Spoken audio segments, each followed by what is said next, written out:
Dubai की real estate market ने recently कुछ ऐसा किया है जो काफ़ी सालों से नहीं हुआ।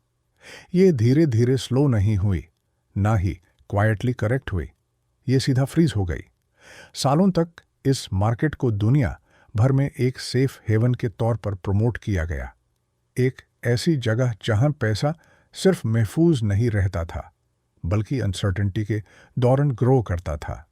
यूरोप, एशिया और मिडिल ईस्ट के इन्वेस्टर्स दुबई को फॉल बैक डेस्टिनेशन समझते थे जब उनके अपने रीजन्स अनस्टेबल हो जाते थे।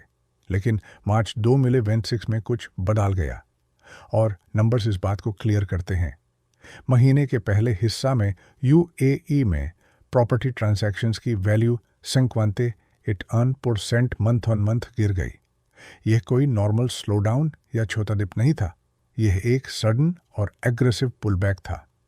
इसी दौरान डील्स पिछले साल के मुकाबले 8% कम थी। ये हेल्थी मार्केट एडजस्टमेंट नहीं बल्कि एक फ्रीज का सिग्नल है। इस ड्रॉप का टाइमिंग और भी शॉकिंग है क्योंकि ये दुबई के एक स्ट्रॉन्ग रियल एस्टेट बूम के बाद आया। कंपैरिजन के लिए अप्रैल 2024 फ्लड्स ने सिर्फ 19% का डिप क्रिएट किया।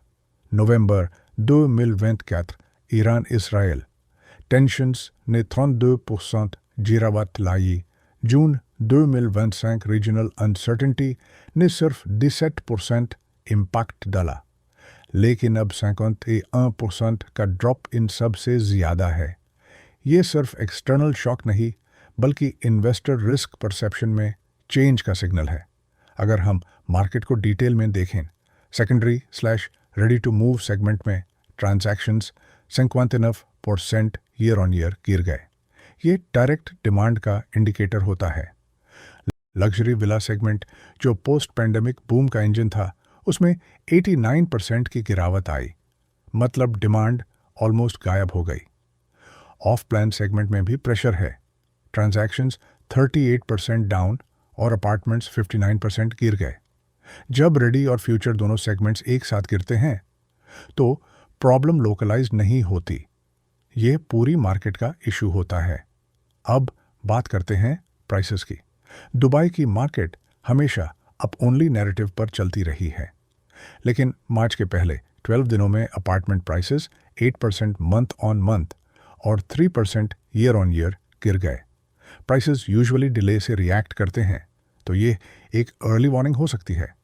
लग्जरी विलास अभी भी 16% ईयर ऑन ईयर अप हैं, लेकिन मंथ ऑन मंथ 2% गिर चुके हैं।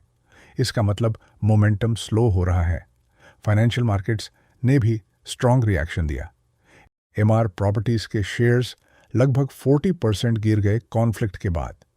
इंस्टीट्यूशनल इन्वेस्टर्स अब फ्यूचर डिमांड और रिस्क को प्राइस कर रहे हैं। 2028 तक लाखों नए यूनिट्स मार्केट में आने वाले हैं। कंसर्न ये है कि क्या उतनी डिमांड होगी या नहीं। तो सवाल है, इस बार क्या डिफरेंट है। हिस्टोरिकली दुबई को रीजनल इंस्टेबिलिटी का फायदा मिलता था, लोग अपना पैसा यहाँ शिफ्ट करते थे।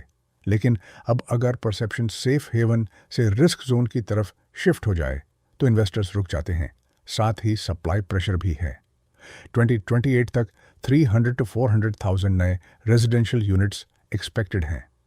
अगर डिमांड थोड़ी भी कम हुई तो ओवर सप्लाई प्रॉब्लम बन सकती है। दूसरा फैक्टर है high interest rates. Global rates high हैं, जिससे मॉर्गेजेस महंगी हो गई हैं। 2021 का बूम कैश बायर्स की वजह से था, लेकिन अब मार्केट फाइनेंसिंग पर डिपेंड करता है। जब लोन महंगा हो और अनसर्टेनिटी हो, बायर्स नेचुरली वेट करते हैं और ट्रांजैक्शंस स्लो हो जाती हैं। इंपॉर्टेंट बात यह है, ये अभी फुल कोलैप्स नहीं है, यह एक फ्रीज है। लोग डिसीजंस डिले कर रहे हैं। रियल एस्टेट में एक्टिविटी सब कुछ होती है। जब ट्रांजैक्शंस गिरते हैं तो प्राइसेस बाद में एडजस्ट होते हैं। यह एक रीसेट का स्टार्ट हो सकता है। फंडामेंटल्स अभी भी स्ट्रांग हैं। बैंक्स का सिर्फ अप्रॉक्सीमेटली 14% एक्सपोजर रियल एस्टेट में है। डेवलपर्स रेगुलेटेड हैं। एस्क्रो सिस्टम्स स्ट्रांग हैं। ये सब कोलैप्स का रिस्क कम करते हैं, लेकिन करेक्शन का पॉसिबिलिटी ख़त्म नहीं करते। अगर जियोपॉलिटिकल सिचुएशन इम्प्रूव होती है तो दुबई फास्ट रिकवर कर सकता है, जैसा पहले होता रहा है। कॉन्फिडेंस वापस आएगा और डिलेड डील्स एग्जीक्यूट हो सकती हैं। लेकिन अगर टेंशन्स बढ़ गई तो मार्केट लॉन्ग टर्म एडजस्टमेंट में जा सकती है। एनालिस्ट्स 15% तक प्राइस करेक्शन का एस्टिमेट दे रहे हैं, जो दुबई के रीसेंट ग्रोथ के हिसाब से काफ़ी सिग्निफिकेंट है। आखिर में बात सिंपल है, दुबई की सक्सेस 3 चीज़ों पर डिपेंड करती है: कॉन्फिडेंस, मोमेंटम और ग्लोबल कैपिटल फ्लो।